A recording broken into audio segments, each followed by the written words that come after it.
Hello guys, happy करवा चौथ सभी को। आज है करवा चौथ। ये देखिए मेरी मेहंदी कैसी लगी आपको, कमेंट में ज़रूर बताना। और उसके बाद फिर हमने की घर की सफाई, क्योंकि छुट्टी नहीं है हमारी, आज की छुट्टी थी तो हमने सोचा थोड़ी सी सफाई भी कर लेते हैं। तो मैं और वंश लग गए अपने रूम की डीप क्लीनिंग करने के लिए। तो ये देखिए वंश कैसे उछल उछल कर सफाई करवा रहा है।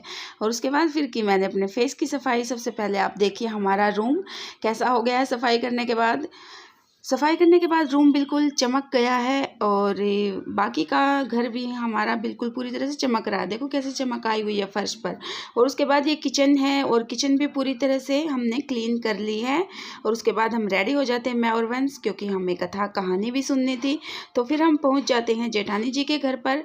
वहाँ पर हम सब ने सुनी है कहानी और जेठानी जी ने सारी प्रिपरेशन करके रखी हुई है। तो हम पहुंच जाते हैं वहाँ पर कहानी सुनने के लिए और हम बैठ जाते हैं आराम से कहानी सुनने के लिए। और उसके बाद हम थोड़ी सी रिकॉर्डिंग करने के लिए भी आराम से बैठ जाते हैं, क्योंकि हमारे घर में रिवाज है जब हम कहानी सुनते हैं तो हाथ में चावल के दाने लेकर बैठते हैं। आपके घर में क्या रिवाज है प्लीज़ कमेंट में ज़रूर बताना। ये देखिए हम तो ऐसे अपनी कहानी सुनते हैं हाथ में चावल के दाने लेकर। और उसके बाद फिर जेठानी जी ने कहानी सुनानी शुरू की और हमने और बाकी सब जो भी वहाँ पर बैठे हुए थे बच्चे सभी ने ध्यान से पूरी कहानी सुनी समझी। और उसके बाद फिर हमने सूरज को अर्घ्य दिया, सूरज को जल दिया और तुलसी माता में हमने सबने मिलकर जल दिया। और जल देने के बाद फिर हमने माता श्री से आशीर्वाद लिया पैर छूकर।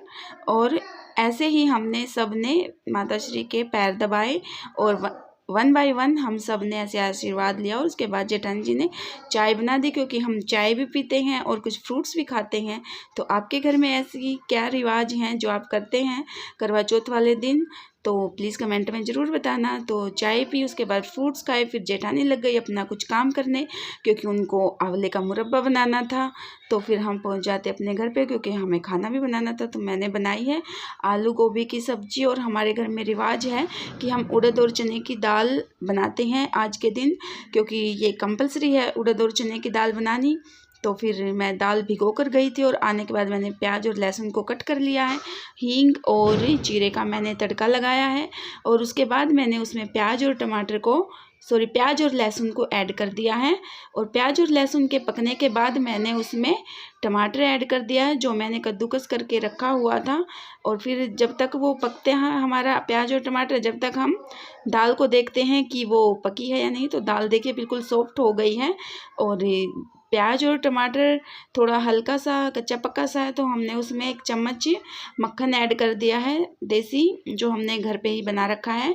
और साथ ही साथ जब तक हमारा मसाला पकता है तो मैंने चावल भी रख दिए हैं बनने के लिए, क्योंकि काम बहुत ज़्यादा और मेरा फास्ट और चाँद निकलने वाला है। तो मैंने फटाफट से दाल में तड़का लगाया और सारे मसाले मैंने उसमें ऐड कर दिए हैं और अच्छे से उनको फिर मिक्स कर लिया है। और मिक्स करने के बाद उसमें मैंने 1 कटोरा दाल ऐड कर दी है और उसको भी फिर मैंने अच्छे से घुमाकर मिक्स कर लिया है। और उसके बाद फिर मैंने सारी दाल को कुकर में ऐड कर दिया है और पूरी दाल को फिर मैंने अच्छे से मिक्स कर लिया है। और दाल को मिक्स करने के बाद ये देखिए हमारी दाल कितनी टेस्टी लग रही है। और मैंने उसमें फिर धनिया ऐड किया है। तो ये देखिए ऐसा मन कर रहा है कि अभी खा लें, क्योंकि भूख भी काफ़ी ज़्यादा लगी है। और उसके बाद फिर हमारे चावल भी बनकर रेडी हो जाते हैं। एक साइड मैंने चावल रख दिए थे। फिर मैं बनाती हूँ रोटियाँ। तो सबसे पहले मैंने बनाई है गाय के लिए रोटियाँ, क्योंकि सबसे पहले गाय की रोटियाँ निकालनी थी। तो गाय की रोटियाँ हमारी बन गई हैं। तो देखते हैं पतिदेव क्या लेकर आए हैं। ओह, ये तो मेरी फेवरेट खोए की बर्फ़ी लेकर आए हैं।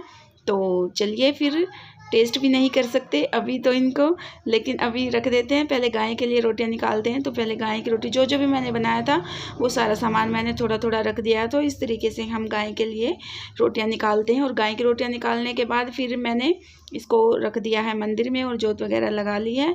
तो गाय की रोटियां देने के बाद फिर मैंने बाकी सब के लिए भी रोटियां बनाकर रख दी थी, क्योंकि चाँद निकलने के बाद रोटियां बनाना मेरे ख्याल से पॉसिबल नहीं है, क्योंकि थकावट भी हो गई है और भूख भी बहुत लगी है। तो चाँद निकलने ही वाला, मेरे ख्याल से चाँद निकल गया, पतिदेव ने आवाज़ लगाई है। तो चलिए हम चलते हैं ऊपर। और ये देखें मेरा जल का लोटा भी रेडी है। तो हम चलते हैं अपना सारा सामान तैयार करके ऊपर। और चाँद, ये देखिए चाँद निकल गया है तो हमने चाँद को अर्घ्य दिया और पानी दिया और फिर माता श्री ने भी चाँद को जल दिया और वो आ गई हैं नीचे। फिर हमारे घर में रिवाज है कि हम जो भी रखते हैं मतलब करवे के ऊपर वो सब अपनी माता श्री को देते हैं। तो हमने ये सारा सामान दिया, पैर छुए, आशीर्वाद लिया और फिर उनके लिए मैंने खाना रेडी कर दिया। उनको खाना देने के बाद फिर हमने अपना खाना रेडी कर लिया है। ये देखिए खाने में मैंने बनाया आलू गोभी की सब्ज़ी, चपाती, चावल, बर्फ़ी और दाल। तो ये सब चीज़ें मैंने रेडी कर ली हैं। हमारी थाली रेडी और मुझे लगी है भूख, अब मैं खाती हूँ खाना। मिलते हैं नेक्स्ट व्लॉग में, बाय बाय।